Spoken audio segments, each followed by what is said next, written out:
பாரு பகை நடுங்கும் படைய பாரு கோட்டு சூட்டு ரெண்டும் எடுத்து கோட்டு நடக்கும் புலிய பாரு அற்றி எரியும் நெருப்ப போல சுட்டெரிக்கும் விழிய பாரு ரத்தம் வேர்வை ரெண்டும் கொண்ட ராஜாங்கத்தின் மன்னன் தானடா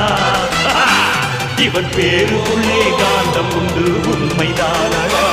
இவன் பேருக்குள்ளே காந்தம் உண்டு உண்மைதானடா